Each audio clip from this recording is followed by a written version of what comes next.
প্রধানমন্ত্রী তারেক রহমানের সফরকে ঘিরে দক্ষিণাঞ্চলে উৎসব আমেজ।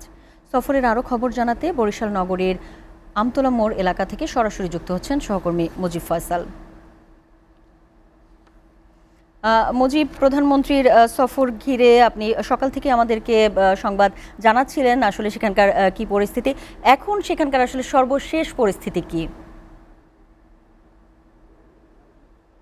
সাবিনা, আপনাকে ধন্যবাদ। আমি এখন দাঁড়িয়ে আছি বরিশাল নগরী শিল্পকলা একাডেমির সামনে, যেখানে আমার এই শিল্পকলা একাডেমিতে বাংলাদেশ প্রধানমন্ত্রী জনাব তারেক রহমান তিনি কিন্তু বিএনপি নেতাকর্মীদের সাথে আলোচনা সভা করছেন। তিনি বরিশালে 5টা পর্যন্ত থাকার কথা থাকলেও আমরা কিন্তু দেখেছি 1 ঘন্টা অতিক্রম হয়েছে। এর কারণ তিনি গরুনদী আগলজেরা বরিশালের প্রবেশ মুখ থেকে এত বেশি মানুষের ভালোবাসা সিক্ত হয়েছেন, ফুলের শুভেচ্ছা নিয়েছেন, এত বেশি সড়কের পথে মানুষ তারা দাঁড়িয়েছিলেন, যার কারণে কিন্তু অনেক দেরি হয়েছে। তিনি সম্ভবত কিছুক্ষণের মধ্যে এখান থেকে বেরিয়ে যাবেন। আমরা এখানে নেতাকর্মীদের ভিড় দেখতে পাচ্ছি এবং সবার একটাই আশা যে সকাল থেকে তিনি আসলেন, গরুনদীতে বৃক্ষরোপণ করলেন এবং বরিশাল সিটি কর্পোরেশনের 30 গোডাউন বদ্ধভূমিতে সেলফি রোডে আপনার করলে গাড়ির গাছের চারা রোপণ করলে, তারপরে সার্কিট হাউসে বিরতির পরে রেস্টের পরে কিন্তু তিনি এখানে এসেছেন, সভা করছেন। সবার একটাই স্বপ্ন যে আসলে সবার প্রত্যাশা পূরণ হবে কিনা। আমরা হয়তো জানতে পারবো কিছুক্ষণের মধ্যে, ঘোষণা আসবে যে বরিশালের উন্নয়নের কি ঘোষণা তিনি দিচ্ছেন। বরিশালের ভাঙা কুয়াকাটা মহাসড়ক, এটা সবকিছু মিলিয়ে যে সবার প্রত্যাশা পূরণ হবে কিনা, আপনারা কি মনে করেন যে সব সারাদিনের প্রোগ্রাম শেষে কেমন প্রত্যাশা পূরণ হবে আপনাদের? বিসমিল্লাহির রহমানির রহিম। ধন্যবাদ মুজিব ভাই, এসএটিভি বরিশাল। মামুন ভাই, তাই কেন?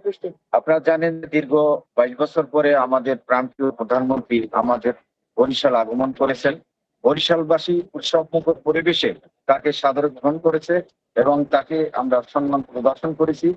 উনি বরিশালের প্রথম গৌরনদী থানার শরীগল ইউনিয়ন তথা বাটাদরে বৃক্ষরোপণ কর্মসূচি করেছেন।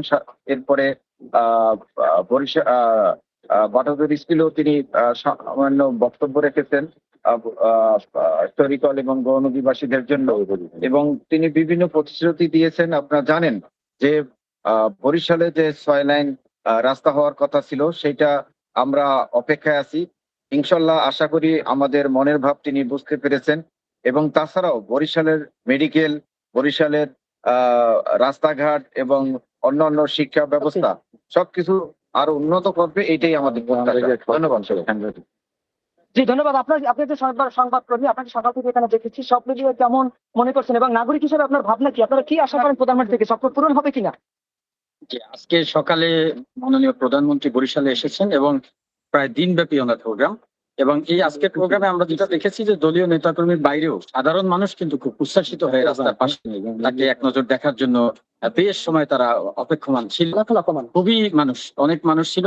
এছাড়া আরেকটা যেটা দেখেছি যে বর্তমান প্রধানমন্ত্রী একটু ব্যতিক্রম। তিনি বর্তমান যে জেনজি তাদের মনোভাবের সাথে তার মিল থাকায় তিনি কিন্তু শিক্ষার্থীদের সাথে সেলফি তুলেছেন।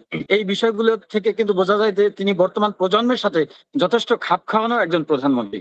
এদিক থেকে তিনি জনপ্রিয়। আর বরিশালবাসীর অধিকাংশ মানুষই প্রত্যাশা করে যে 6 লেন রাস্তা, ভোলা বরিশাল সেতু সহ উন্নয়নের বিষয়গুলো আছে, এগুলো সবার দৃষ্টি আকর্ষণ। জি, ধন্যবাদ আপনাকে। আমরা বরিশালের সর্বশেষ আপনাকে জানাচ্ছিলাম শিল্পকলা একাডেমির সামনে থেকে। তিনি কিন্তু এখন বের হবেন এবং ঢাকার উদ্দেশ্যে যাত্রা করবেন।